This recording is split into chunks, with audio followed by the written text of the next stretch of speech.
right, everybody. It's the Working Fans Podcast, and we are live with Kevin Gill. Today, we have a very special guest. He established the record label Striving for Togetherness Records, who released Vision of Disorder's earliest recordings, a band I'm a big fan of. He is the host of the Kevin Gill Show. He was featured in the NYHC documentary that came out in 1995. He was a part of Rockstar Games before they were Rockstar Games. He's been a part of Eidos Interactive. He is currently a commentator for GCW. He's been on the road to the Hammerstein, and on Sunday, it will not only be Kevin Gill on GCW, but the whole fucking world on GCW. We are here with your boy, OG Kevin Gill, GCW at the Hammerstein Ballroom. This Sunday, I'm getting choked up because it's available on Fight TV. It's available on regular pay-per-view, and we are going to get into it with Kevin. Dave, take it away. And I damn well will. Awesome. Man, he was excited. Shit, we're going to get into GCW because that's the big thing going on. But, he touched on a bunch of stuff there. First off, how you doing, man? How you doing today? Oh, I'm doing great. It's great to be here, to be among the working people, the people that make wrestling possible. You know what I mean? Without fans like you guys who then go above and beyond, not just to support the events, but to create a platform and to create content and a community around this thing we all love. So in absence of a Pabst, allow me to cheers this carbonated Arnold Palmer to you guys and all the working fans. So he touched on some other stuff there. Video games. You got your hands in a few different things. So why don't we talk about some of the other stuff? Get a little background here. Sure. I started out, I was always a big fan of music and video games and wrestling. There were like three passions in my life, just as a fan, as someone who would just absorb these products and be mesmerized by them and etc. And music gave me my first opportunity to go from just being a fan of it to getting to know bands and getting bands booked for events and getting them booked on bigger shows, to then being like, well, why can't these bands have records out? And then how does that work? And then how can I distribute records? How can I put out records? And then how do you market records? How do you brand them? How do you do every part of it? How do you announce them and build the demand? And so I got to do that with a lot of great bands, like he mentioned Vision of Disorder, but also like Shutdown, 25 to Life, District 9, Neck, the criminally underrated Neck, Six and Violence, Romantic Gorilla, No Redeeming Social Value. There was a lot. We stopped at the 19th record, and we had a 20th one that I wish we had just put out. But it was a sampler called The Future of Music. And it was a taste of a bunch of stuff we were working on, and like kind of a greatest hits of the catalog at a very nice price as a reintroduction for some to the label. But what's interesting is doing all that stuff and just learning from the ground up how to do everything, every part of marketing and PR and branding and promotion and running live concerts and things like that. That led to me, my super fan knowledge of video games led to a chance meeting with Sam Hauser, who went on to start Rockstar Games. And he and I hit it off really well. And he offered me a position with his upstart company. It didn't have a name yet at the time, but he felt strongly he wanted me on the team. And they said, I didn't know if I was going to be a brand person or a producer until the day I started, and they didn't know either. They were just like, oh, we'll see which one we're going to do. And they went with brand. So I got to run with the ball there, and in a startup operation, you know what I mean? Anything, I give them a lot of credit, one, for giving me such a huge opportunity, and two, they were the kind of people that if you had an aptitude for something, because I had never, for example, edited trailers, for buyers or for the press or the public and things like that. But once they put me in a studio with someone else who was doing it, by the end of the day, I was suggesting shots and transitions and things. And then after the first day, the original rock, one of the British guys, Jamie King, he didn't come back anymore to the studio. He's just like, all right, the studio's handled because KG's there. He could go do something else. You know what I mean? So anything you gravitated towards, they kind of encouraged you because they also needed people to run with a couple of different balls. So that led to me being able to talk to the press and stuff a lot. They would use me to pitch the games to the press and to buyers and things like that. So that was kind of like the talking and schmoozing part and pitching things part and putting things over. So the music stuff, the background in that got me the shot in video games. I worked at Rockstar for a few years, went out to IDOS and did the backyard wrestling games, but also worked on Hitman and Tomb Raider. And I mean, all these companies, they have the big games they're known for, but there's a lot of other games that also come out. Like I've worked, maybe 150 games. I'm not even sure how many games I'm credited on. A lot. But all that stuff is fucking awesome. You know what I mean? And while doing that and working on the backyard wrestling games, I mean, I had dabbled with stuff before. Like when I was doing the record label, we did New York hardcore music, but I started to use a lot of wrestling, iconography and imagery and stuff in our ads and things like that. And ECW came onto my worldview at that time in like 1996. So I started going to ECW religiously while running the record label. Like ECW was my outlet, you know what I mean? And from that, I got to interview some of the ECW people for a Philadelphia-based music magazine called All That Magazine, and later it was called Chord Magazine, or vice versa. But I interviewed like Too Cold Scorpio, Bill Alfonso, Terry Funk, and a few others, Stevie Richards. So all that shit was super, super cool. And Classy Freddie Blassie as well, rest in peace. So all those opportunities, then working on the backyard wrestling video game led to me just working directly with a lot of wrestlers, because I put together who were the wrestlers in the game and I put together the soundtracks for the games. So that led to me getting opportunities. The ICP guys hired me to be a referee for their company, despite the fact that I had never refereed before. But from several all-night conversations about wrestling, they felt that I would be a great referee. So I studied tape for a few weeks, and I had we hung out in a bar the day before the show, like Vampiro and ICP and Madman Pondo. And they mostly just taught me to lock up and a few other things. There wasn't too much, and we were in a bar, but there wasn't too much ref training. But I watched a ton of tape, and I got to watch work with a lot of great refs. So I just kept upping my game, and I started taking bookings on the California independents just to keep sharpening and enhancing my skills, to stay sharp for the music festivals they would do and the wrestling tours they would do. So I definitely put in my time and years on the ref front, and that led to commentary opportunities ultimately, and that's where I'm at now. So that's all right. Talking about commentary and all that, I got to ask then, you hooked up with ICP. Were you, I'm assuming you were, but I'll just ask, a fan of the Stranglemania VHS Oh my tapes? God. Yeah, dude. The Stranglemania tapes came into my life at the same time that ECW came into my life. So they were part and parcel of a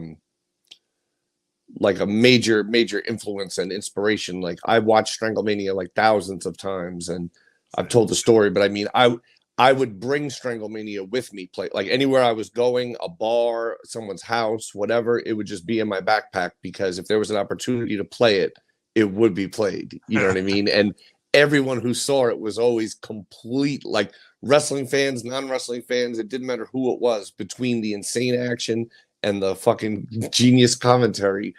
It was just the ultimate presentation. I got that at the record label.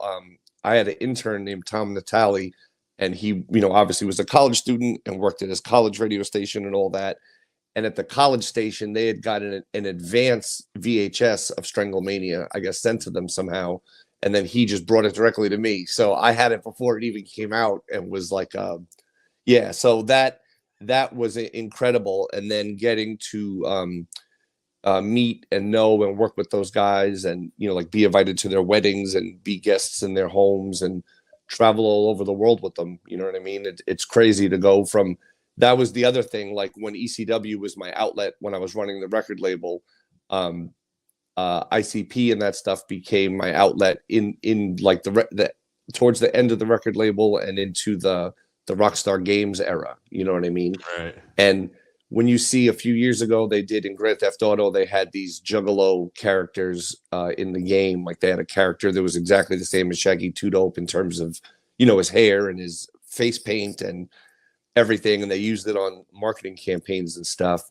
And I mean, that I sat down with Sam Hauser and all those guys. I played Stranglemania for them more than once. They were fascinated with my fascination with ICP. You know what I mean? And it's funny that seed remained planted and made it all these years later into one of the Grand Theft Auto games. You know what I mean? Yeah. It's wild. Spoken into existence. It's crazy. Yeah. Let's get to the weekend. We'll start off with, I think it's a little bit under the radar here, but the Independent Wrestling Hall of Fame.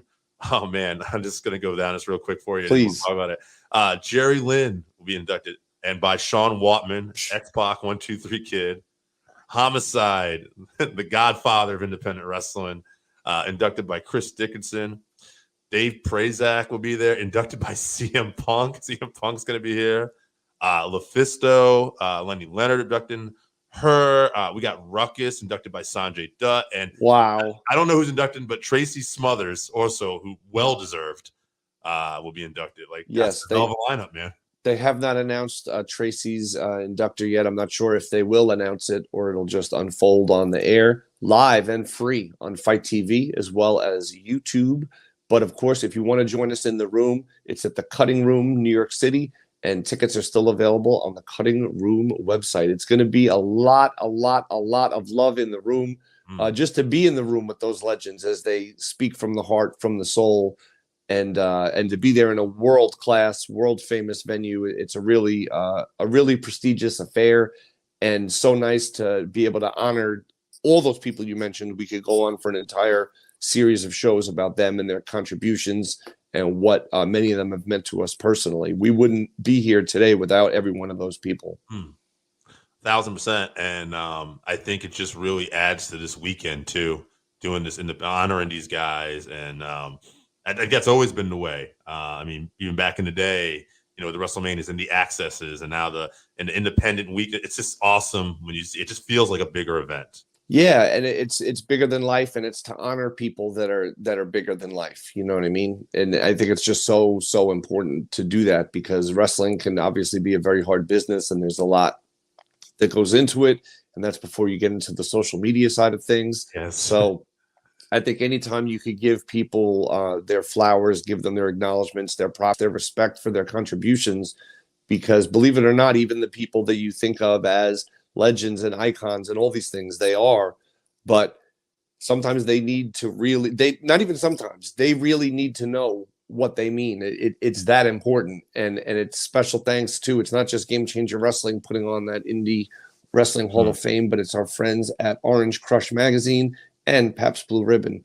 So hats off to them sincerely, because it takes a village to pull something off of this magnitude. Yeah. And here we are. And I'm going to read this card quickly and I'm going to get all these matches down here, and we'll just talk about the card in general. But I want to get all these because I think this card is so fucking stacked. Insane. Yeah. Pre-show, Jack Cartwheel. Well, it's a kickoff. Oh, kickoff. Okay. Six-way scramble. Yeah.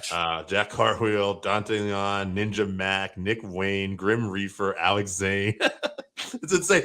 I love Nick Wayne. The son of Buddy Wayne has turned up too. I think that's, again, you just don't know who's going to show up. And what a great kid Nick Wayne is. A top tier talent at an impossibly young age, and as humble and nice and kind and considerate as the day is long. It's an honor to know him and work alongside him, and to just be in the room with him at this pivotal time in his career, and knowing the multi-generational component of it. I'm a big fan of that. I love generations and dynasties and families in wrestling. To me, that's always been a part of the magic. Worked families are fine, but shoot families and shoot bloodlines and dynasties have that extra kick, you know, because it's real. Absolutely. I couldn't agree more. But so I don't lose track here. Matt Cardona, Joey Janela. I love the way this was set up with the classic Joey doing the Miss Elizabeth type photos and everything with Chelsea Green. Talk about two guys that really, I think, know how to build a match too. Oh man, they to build a match and to deliver a match in both cases. And Joey Janela has proven countless times that he can make magic. He's just a magician in the ring of that. He's able to take performers of whether they're performers of different generations or eras of wrestling, or whether they're the contemporary state of the art wrestler. You know, it's been everyone from Marty Jannetty to Leo Rush to PCO to, you know, all over the spectrum, to Scotty Too Hottie. Joey makes magic every time he's in the ring, but I think this time the magic is going to be a dark magic, a very violent form of magic, because, you know, you saw what happened at Super Gabby's toy storage space or dollhouse, whatever. I don't want to use the wrong terminology, but yeah, I just can't wait. And you know, you have to be impressed with what, despite his despicable, he's like a super douche canoe, you know what I mean? Like just a king of the assholes, Matt Cardona. But he's so full of himself and everything, but there is some foundation to it, you know what I mean, in terms of what he's been able to do, in terms of reinventing himself, and then to step into the ring with Nick Gage, to do what he did, to endure that, and not just endure it, not just survive it, not just be able to come back from it, but to win the title, you know, albeit maybe under questionable circumstances. His run has been legendary, and he quit already, so I was very thankful that we didn't have to see him or them anymore. But now they're back for one more time, the only time. If you want to see the complete and utter destruction of the Cardona dynasty, please tune in on Fight TV, call your local cable provider, or get it on Fight TV, because I can't wait. I just can't wait for Joey to regulate on Matt Cardona. It's gone on for too long, and it ends. It's over. Goodbye, Matt Cardona. I love it. You sound so. I mean, this card's fucking stacked. I look at the next match I see out here. I got Jeff Jarrett, former WCW World Champion, against Effie. I think this is going to be awesome for Effie more than anything. I think Effie's going to shine, and I'm super excited. But I am excited just to see how Jeff Jarrett at this stage of the game and everything. This is interesting. Jeffy versus Effie. We've seen a litany of stars across wrestling and even outside of wrestling become obsessed with Effie, seemingly enthralled with Effie. Matt Cardona went through a big time Effie obsession, and now we see here Jeff Jarrett, or as some say, Jeffy, is possibly on the same trail. But the thing is, it's very unclear to me what is motivating all this from Jeff Jarrett. You know, he showed up, he brutally attacked Effie with a guitar. No words were spoken. He repeated his actions against Alley Catch, and he's just extra disturbing the nature of the dragging people around by their heads with this shattered guitar with all these splinters and the string ends all stabbing people in their face while this is happening. And I don't understand why. I don't even want to speculate why. You know, his history and legacy in the business is well documented and well respected from the territory days on forward. You know, there's no Memphis wrestling without the Jarrett family. 1,000%. So I don't know what it's all about, but I know that Effie is never been one to back down from a fight. And whether it's against Nick Gage, whether it's against members of the Second Gear crew, whether it's against Matt Cardona, it doesn't matter who you put against Effie. Effie is fine.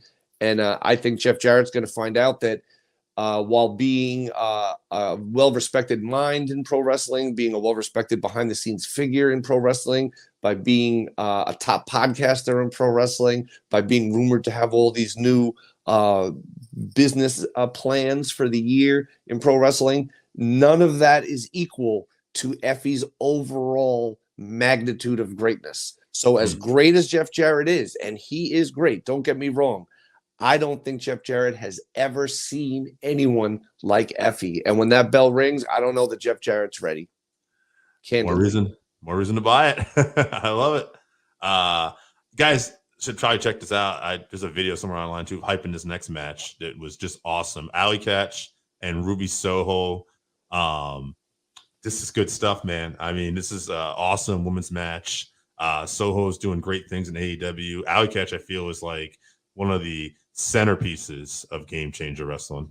100%. I always say this: Alley Catch is the best unsigned wrestler in North America, and I think we're very fortunate to have her, and to have her up on top of the stage on the main show, and to face someone that is a dream opponent for her, but to do it on her terms in her house. You know, she's not going somewhere else to someone else's television or whatever or somewhere.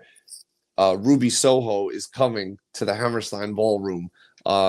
Sold out before she was even announced, and she's going to go to war with Alley Catch, man.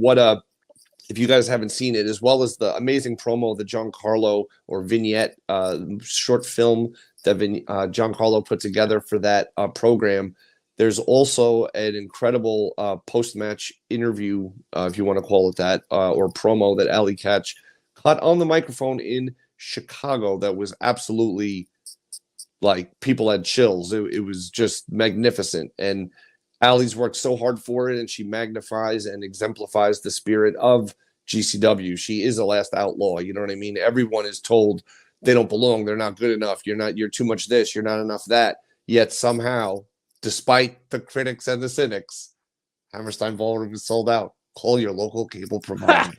I love it, man. We're halfway through this card. I feel like this is kind of turned into we're pumping everything up, but fuck it, I love it, and you're willing to do it, so thank you. Fuck yeah. All right, next match. Then we're halfway through. Team Bandito, ASF, Bandito, Laredo Kid, Ares, Demonic Flamita, and Gringo Loco. Man, Team Bandito versus Team Gringo. Bandito, of course, needs no introduction. His reign, some say his reign still continues as Ring of Honor world champion. And, you know, to have your finger to the pulse of Lucha Libre, not many people have it more than Bandito. His in-ring work is spectacular. The people he surrounds himself with is spectacular.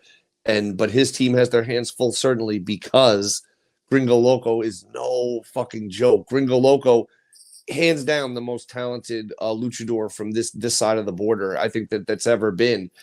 His magic in all the scrambles and in every other format of match he's ever been placed in GCW, I think, speaks volumes.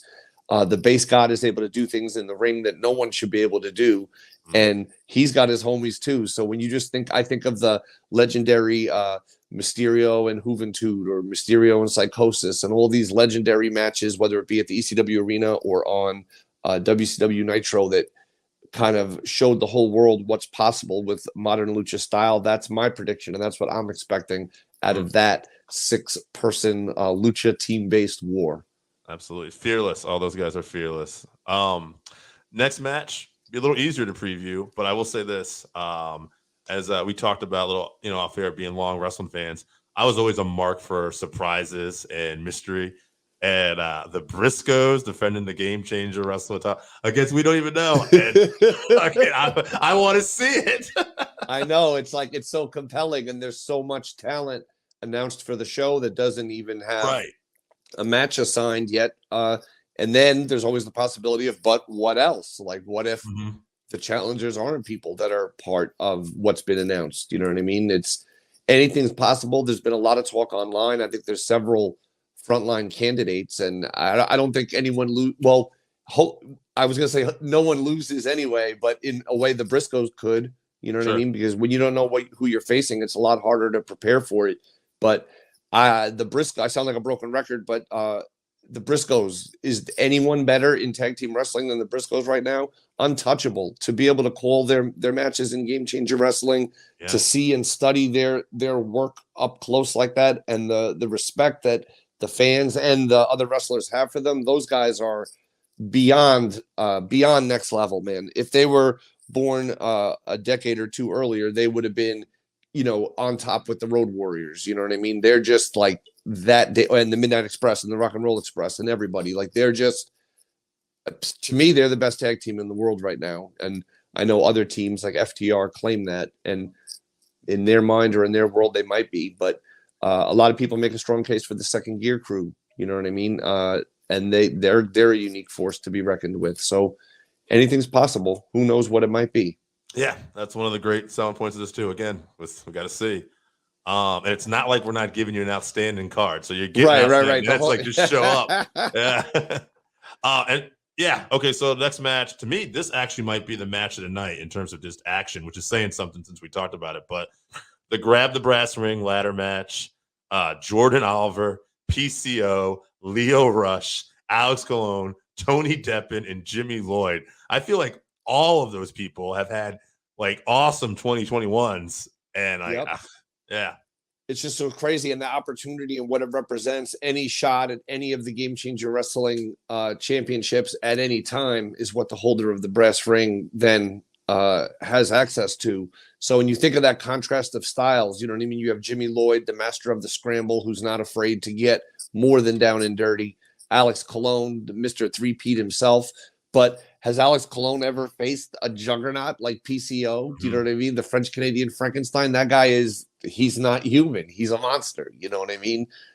You add to that the technicality and sheer assholeness personified of Tony Deppen, the incredible high flying and everything that Leo Rush brings to the table.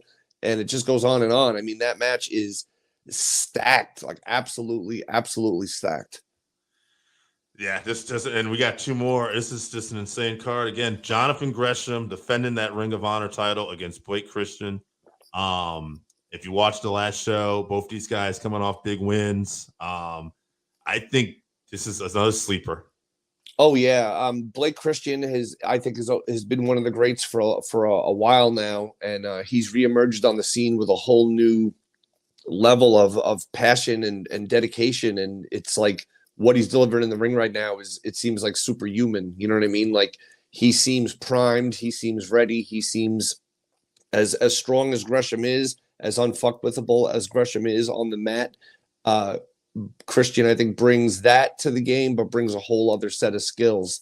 And I think we're going to see a pure rules match, maybe amongst the likes of which we've never seen before, because the stakes are so amplified, not just for the prestigious title that's on the line, but the platform and the audience and what it means. You know what I mean? Like John Gresham, there's no way he wants to go back to Terminus and wants to go back to Ring of Honor without that belt. You know what I mean? And with all his various appearances and everything. And Blake Christian wants to show the world that he's the guy that's going to basically take the show. He's going to steal the show every single time. It doesn't matter where you slot him. It doesn't matter anything, because Blake Christian's future is determined by Blake Christian and his abilities in the ring. There's no other limitation on him anymore. So therefore, Blake Christian, you know what I mean? Yeah. I think it's Blake Christian's night, but we'll find out. Yeah. No, it's going to be a good one. His ability, he can do it everywhere. And that main event coming off the Independent Wrestling Hall of Fame induction, Homicide gets his shot at the Game Changer Wrestling title against the returning Jon Moxley. What can be said? Jon Moxley, one of the illest to ever do it. But then you want to talk about fucking Homicide, man.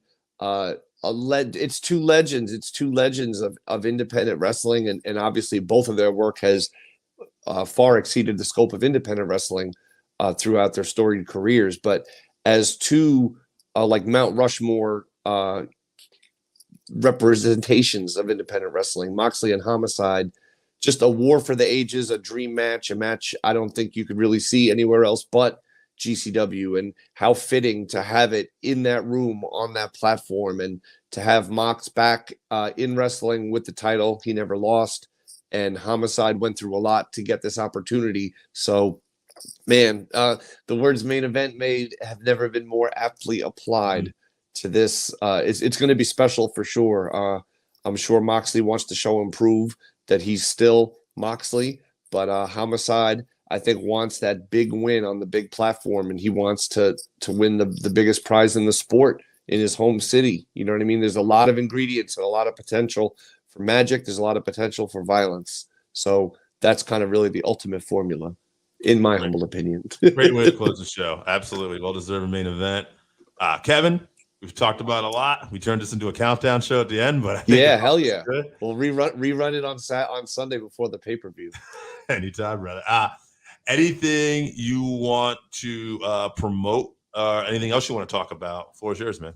Sure. I'm about to release a new T-shirt that Sayo Zawa from Japan drew for me, and Powerbomb Prints printed up. It's fucking stunning. Later today, I'm going to be putting up a reveal trailer of it and putting it on sale on my site. I'll also have them in New York. So if anyone wants to support me like that, please do. My website is dignifiedbastard.com. Additionally, I would encourage everyone to please check out patreon.com/GameChangerWrestling. We do a lot of great content on there. The official Game Changer Wrestling podcast is exclusive to it. Myself and Brett Lauderdale take questions for hours every episode and give them all back to the Patreon community exclusively. There's the World of Deathmatch with Alex Colon and Stephen A. There's the World of Deathmatch newsletter, the TJ and Friends unprecedented, like behind the scenes video access to the talent and alternative camera angles of the events and things like that. Early access to ticket on sales, exclusive merch. It's a whole thing going on, and a lot of what's happening is due in great part to our great Patreon community. So we encourage you to join it at any level you can. And then, of course, GCWmerch.com is the official GCW merch hookup. Shout out to our friends from Orange Crush. Shout out to Pabst. And shout out to me, your boy KG, at OG Kevin Gill on all social media. And shout out to our friends at Middle Kingdom Wrestling, who recently made history working with the governments of China and Japan to promote a series of wrestling events, to promote kind of a global, what would be the right word? To create kind of, I want to choose my words very carefully here. Let's see. So Middle Kingdom Wrestling and the State Department of the United States and the government of China all teamed up to bring a series of pro wrestling events to China in the spirit of just opening up the doors of communication and opening up the spirit of people. You know what I mean? We're all people at the end of the day, and people enjoying things together and using the art of professional wrestling to bring the people together and to build a bond on something like that is so cool. And I'm honored that the shows just were run live in China over the last few days, and then I'm going to be doing commentary in post-production on that. I would have loved to have been there to do it, but with the Hammerstein and everything, it was not possible. So I will be doing it in post, and you can check out Middle Kingdom Wrestling on YouTube, and they're doing great things in China, bringing regular wrestling events, homegrown talent, training people out there. And it's great just to see that flag of wrestling taken around the world as a way of bringing people together. There you go. And this Sunday, the World on GCW, 8 p.m. is the main show. Fight TV and on regular pay-per-view. So yep. And the kickoff event starts at, I believe, right around 7. Yeah. And you're not going to want to miss that. A lot of great talent is going to be seen in that first hour. So make sure you tune in at 7 and get acquainted with the world on GCW. All right, Kevin, thank you so much. Appreciate it. Thank you, brother. I appreciate it, man. Fans, welcome to the first episode of the Working Fans Music Cast. And today we are here with AO Moneymeech. He has an album titled Graham out on Apple Music, Spotify, Amazon Music, pretty much anywhere you can get music. Meech, how you doing today? I'm good, man. How are you? I'm doing excellent. Now, I caught you at the New London edition of the Hip Hop for the Homeless show, and right. You opened up the show, and you got What Crowd Was There rocking. Can you tell the audience a little bit about yourself? Yeah, man. I like to keep it short and sweet, but I'm just a humble artist, man. I come from Norwich, Connecticut. I'm just trying to make a name for myself. We don't have too many people that representing Connecticut on a grander scale. So, that's my goal, is to just kind of put our state on the map and put my city on the map and give us like something to look up to. I want to live forever. I want to be immortalized through music. You know what I mean? And I want, through me, the state to be immortalized through music, and for us to finally have a spot in this world where people can look and say, hey, there's a lot of talent there. Because other than me, there is a lot of talent here. there's a lot of people that I think deserve credit and spotlight, which, they haven't not necessarily got the chance to get yet. So if I can put on in my platform and bring light to my city, my state, or my county, or just, anywhere in Connecticut for that matter, then I'm gonna do my best 110% to put on for the fans, my family, my friends, and for the other artists out here who just are looking for a platform. But like I said, I'm just humble, and I stay humble. And I work hard, and I just strive myself to put out good music. Nice. Now, I was at that show so early because I'm friends with Enemy, and I dropped off a couple things I wanted to donate to the show. And for me, it's good to see Enemy, who comes from my hometown, put music and get music out there. So I know what you mean about wanting to put like your town on the map and having other artists in the area that do it. Now, how did you come about to putting out an album? I've been doing mixtapes for years, but they were widely criticized because some of them had like quote unquote industry beats on that other artists have used and stuff like that. So I got tired of all the scrutiny, and it took me well over 3 years, but I just sat down, started writing, producing beats, buying beats, whatever needed to be done to put that together. But my grandmother, was always a major factor in my life, and I wanted something that I could do to really, support her and show her that I'm not just doing this as a hobby, or I'm not just doing this just because I think it's fun. Or I wanted her to know like this is something that I could take serious and that I'm good at, and that she could be proud of me for doing. So I sat down, I buckled up, and I said I'm gonna put out an album. And 3 years later, 15 tracks later, we have Graham. Now here's the cover. I take it that's her on the cover. Yeah, And it is. now, so you provided us 3 songs. First off, we're going to talk about Throne. I got to ask, who produced it first off? And then let me know a little bit about the song. Okay, Throne is produced by a producer named Cocaine Beats. He's located out of Florida. I don't know him personally at a personal level, like I've never met him, but we have a good rapport. I do email with him from time to time, and this is a beat that he personally contacted me, and I just got an email one day. He said, "Yo, I got some new heat," and I was like, "Well, let me go listen to it." And he had sent me 2 beats, and I didn't really like the first one, but then I heard, the beat was called Wet, WEPT, and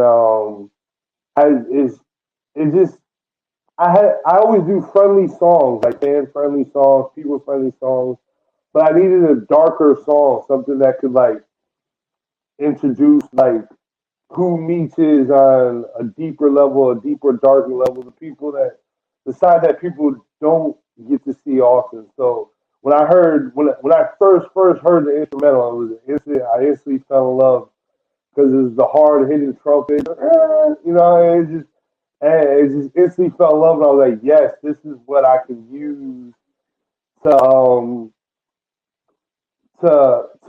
show that darker side, that grittiness. And to be honest, Throne is actually my personal favorite song on the album. That's out of all 15 tracks, this is my personal favorite. This is my favorite one that I wrote. And with that being said, I just hope you guys enjoy it. Nice. Let's check it out now. Yeah, man, this shit sound very spooky. I swear it's not a game. You already know what time it is, man. Meech in the building. Niggas is crazy out here think I'm done. And that is such a shame. Hey, yo, bring the bass in. Niggas got me fucked up. So now I'm at your dame. Niggas thought I wasn't around, ready to kill shit. Niggas already know I got the throne, nigga. But you don't know my name. It's Meech. I don't burn sage, I burn cigarettes. The illest in the game, you haven't figured yet. Let's get it. These niggas steady hating cause they want my style. These bitches steady flocking cause they like my smile. Meech is here to stay, I make the play like any day. Do the shit that you won't say, somebody missing Joe no say. I'm good in the hood cause I'm like that. Left the game for a minute but I'm right back. See these people steady hating cause I'm back right. Now they bitches don't know how to act right. Woo. Big Meech, just a real big feeling when you still in the building but you flow out the ceiling and you reaching for a million, trying to do it for your children. Niggas say hating but you keep on killing. Praying Lord willing cause you trying to get a deal. Fuck a job to pay shillings cause you gotta play the field. Do it for the team, eighth I gotta reach a meal. Birds steady loving me and they wanna cop a field. I put my soul into this music, I swear it's not a game. Now these niggas try and knock me off my throne, and that is such a shame. Now I got your woman looking towards my way, so now I'm at your dame. And all the hoes I fuck look like Alicia Keys, but you don't know my name.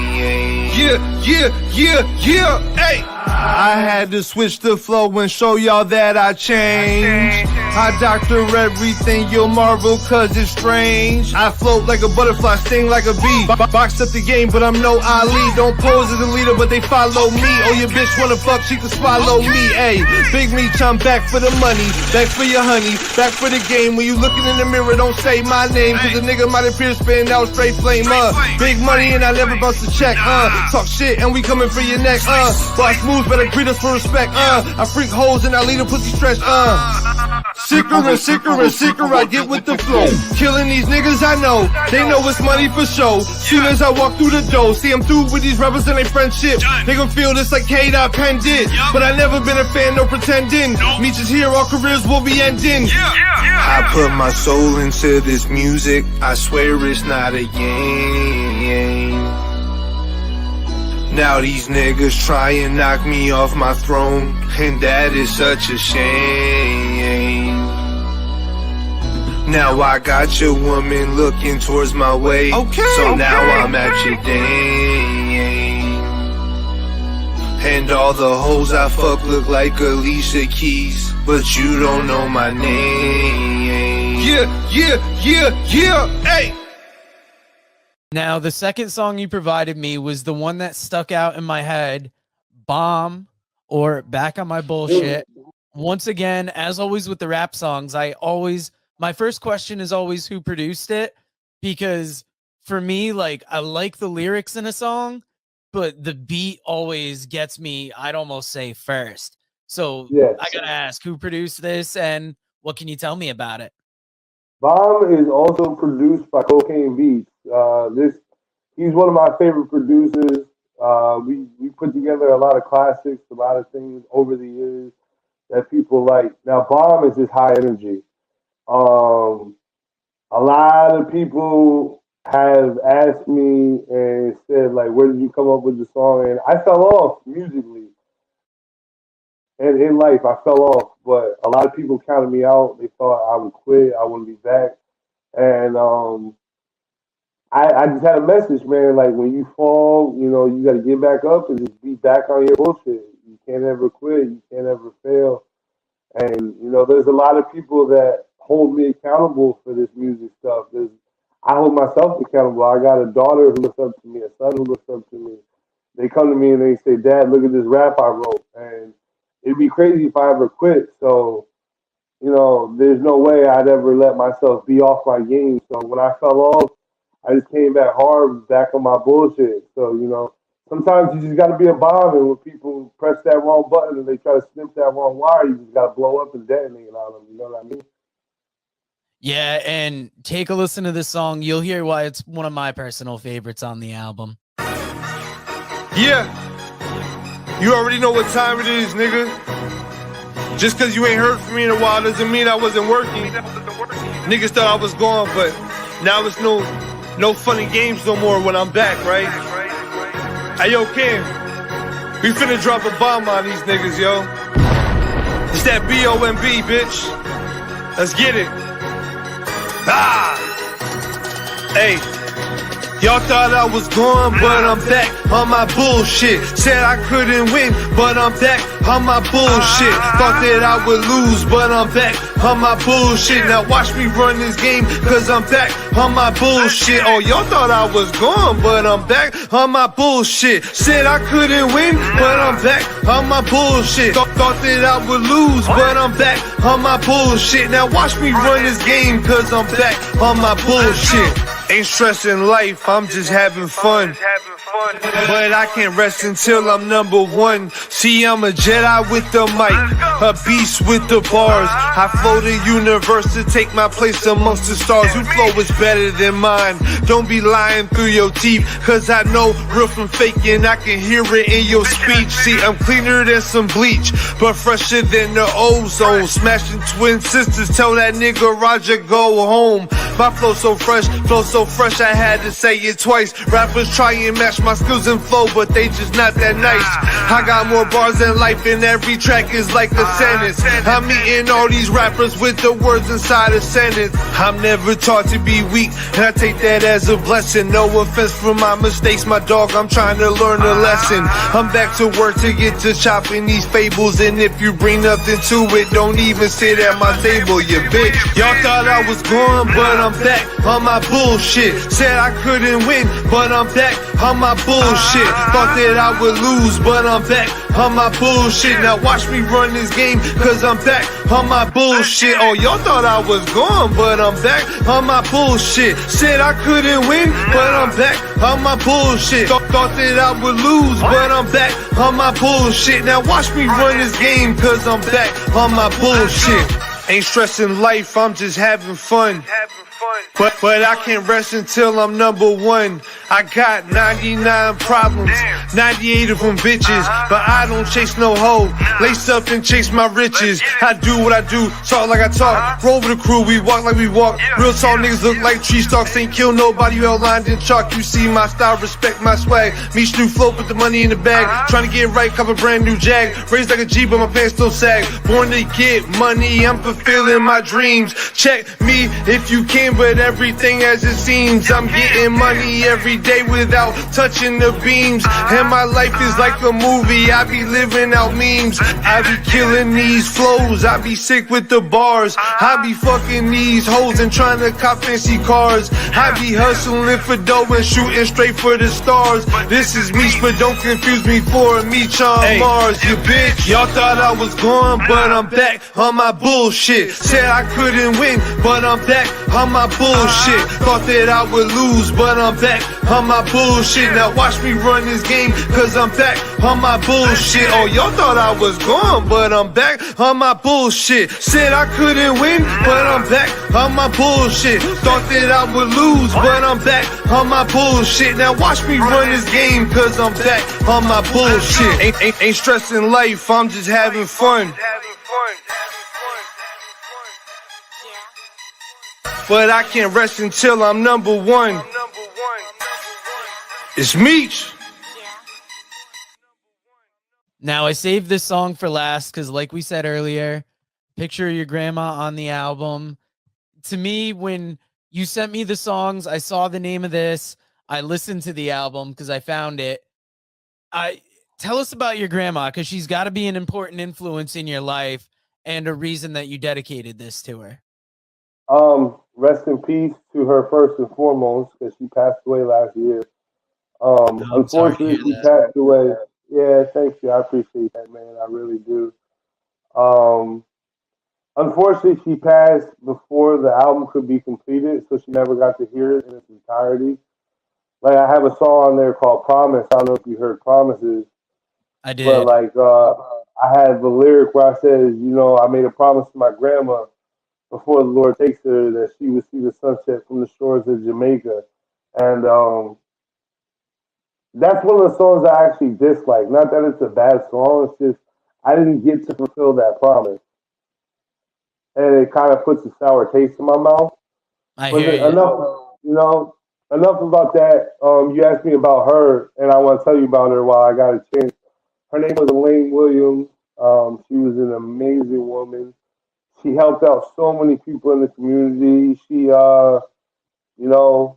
She went from hustling constantly. She ran away from home when she was young, moved to America. She's Greek. And, she worked very hard, started a family. She went, unfortunately, she did some time, got in trouble with the law, did some time. But once all that sorted out, she started her own business and became her own boss. She became a CNA. She worked for CNA companies, and then she decided, I can do this on my own. And that's the one thing that I really learned from my grandma is that you can't be your own boss. Once you find your niche in life, once you find the thing you love the most to do and that you're good at, don't ever let anybody tell you that you can't do that. Don't ever let anybody tell you that you won't or you can't be your own boss, because that's just BS. It's not the case. I've literally watched a woman grow up, and especially from an era that was dictated at the time, considered to be a man, quote unquote, man's world, grow up and dominate in a fashion that a lot of people haven't seen. And she had so much respect in her community because of it. She had so many friends and so much love. Christmases were filled with constant guests popping up just to say, hey, Merry Christmas. And Thanksgiving, we used to have packed houses because she would have so many friends come over that she would feed. She wouldn't ask them to bring food. She wouldn't ask them to bring gifts. She would just ask them to bring themselves and share their company. So everybody knows that my grandma was a spectacular woman, especially in the music community, because she was 68 years old, but she had been to every single one of my shows up until the time she passed. Every single one. She had not missed a show until the time I passed. She used to be at Hip Hop for the Homeless 7, 6, 5. Just a casual show on a Friday night. She was there. She always supported the community and all the people in it. And I just would like people to know that if you love my gram, I know she loved you. And if you didn't love my gram, she still loved you. That's just the kind of person she was and always will be. And I made Graham because I wanted to significant. It was more than just putting her picture on a cover. Every song on the album is something that me and her talked about, conversated about. Like I have a song called Changes. It's my interlude. And she came to me one day and she said, Demetrius. And I said, yeah. And she goes, why don't you ever do a song for the Black Pride movement? And I said, I don't know. I never thought about it.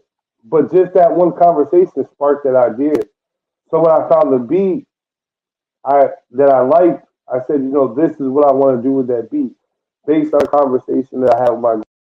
Nice. Now let's listen to that song. Ladies and gentlemen, thank you for tuning in. This is your host, Meech, and today we have something special for you. This is a dedication to my grandmother. I love you, Graham. Welcome. This has got to reach a million. Let's get it.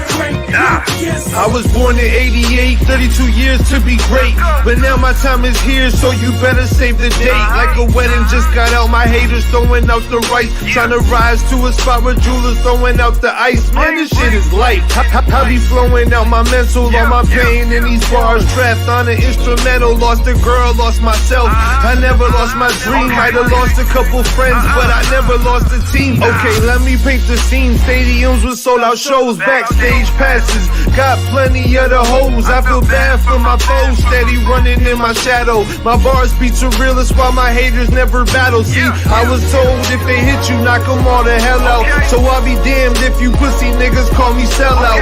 Born to be a king, but I lived as a peasant. My presence is a gift, so thank God for the present. Understand, I am real, I am everything y'all not. My time is here now and I am everything that's hot. Y'all care about my spot but never come for the crown. Got the rose on my back and I'm gonna always hold it down, nigga. Look at my life. They try and hold a nigga back when I'm steady doing right. Look at my life. I was born to be a king and I'll die for the right. Look at my life. Get it by any means. I see the green in the light. Look at my life. And everywhere they hear me flow, they know that nigga me. Meech is nice. Yeah, my life is like a movie, but the credits never roll. I'm passing out the game just like Stockton played his role. It's easy as nothing, and I'm not known for fronting. My OG said, if you die, you better die for something. So with that inside my mind, this flow inside my chest, I found out what's my something is for me to be the best. I'm blessed, never stressed, moving on to the millions. Propelled by my pain, you see this music is my feelings. There will never be another me, but I got a lot of clones and got a lot of styles. So a nigga stand alone, wrote these bars by myself, kill these beats by myself. So if a hater ass, I don't need no fucking help. Life be getting hella easy when you sitting at the top, counting money, fucking bitches, and they all giving up top.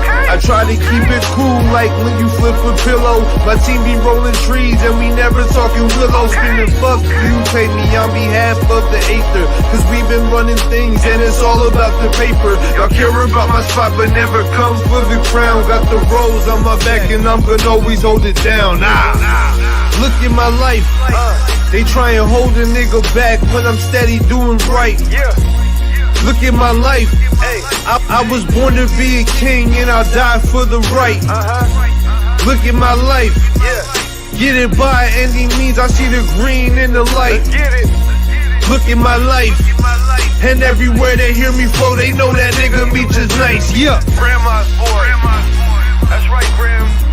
I got more for him. This is just the beginning. We ain't even close to being done yet. Let's go.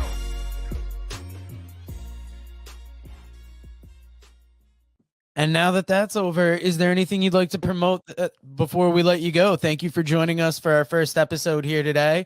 The big thing with this show is I just want to highlight artists and give them a platform to share their music out there. I want to shout out a couple artists right quick, and I want to also shout out to highlight something, to promote something. February 14th, Valentine's Day, I'm dropping a track called Like a Drug. It's going to be dropped on Spotify, iTunes, Google Play, and wherever you can find music, it'll be on there. That'll be my first single. That'll be my first single that I drop for the new year, and it'll be the first of many. I'm working on a project called Meech. It's gonna be very much detailing my life, what I've been through, and then after that project, I got a project in the works called Dimitri, which is the other spectrum of my life. I want people to know what it's like for me inside of music and what it's like for me outside of music. So I just want everyone to be aware that I am working heavily and diligently, and to be on the lookout for those projects. And also, I just wanted to shout out Camouflage, AD, Sky Marie, Delgado Jack, Phil Brown, Nino Black, and if I missed you, I'm sorry. It's not to slight you or anything like that. It's just I know so many talented people that if I sat up here, I'd be listing them all day. You know? Yeah, and it's that thing when you get put on the spot to list people, you want to list everybody, and then you start getting in your own head about, shit, did I get everybody? And then you almost got to give that blanket statement that, hey, if I missed you, it's nothing personal, but, you know, I said who I said in the moment. And I mean it genuinely, you know.